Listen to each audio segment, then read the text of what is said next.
Mən vuruldum sənə bir baxışda, tutdum əllərindən o gecə yağışda. Nəfəsim gələndə yerin bu könlümdə, sənə tay bir gözəl görmədim ömrümdə. Əlim saçlarımda, olanda yanımda, gözəldir alımda, hey coşur qanımda. Olmasan yaşayış, mənə bir yaranış, olar ay qara göz, səndə bu yaradır.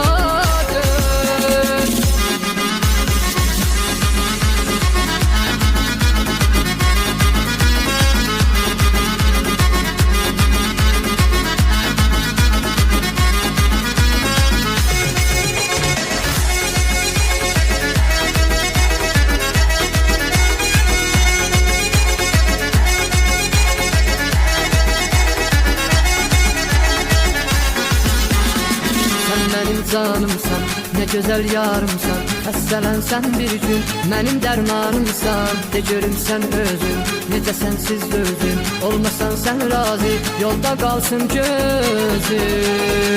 Əlim saçlarımda, olanda yanımda, gözəldir alımda, hey coşur qanımda. Olmasan yaşayış, mənə bir yaranış, olar ay qara göz, səndə bu yaranış. Əlim saçlarımda, olanda yanımda, gözəldir alımda, hey coşur qanımda. Olmasan yaşayış, mənə bir yaranış, olar ay qara göz, səndə bu yaranış.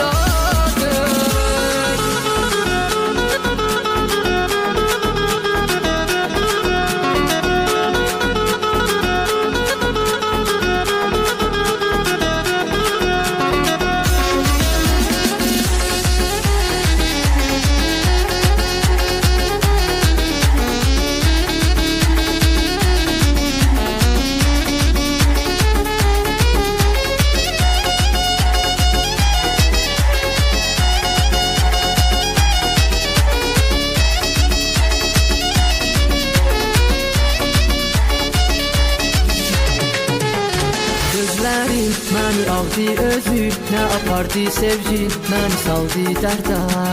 Bu dəni o gecədən bu ələdəni həməşə qaldı əldə.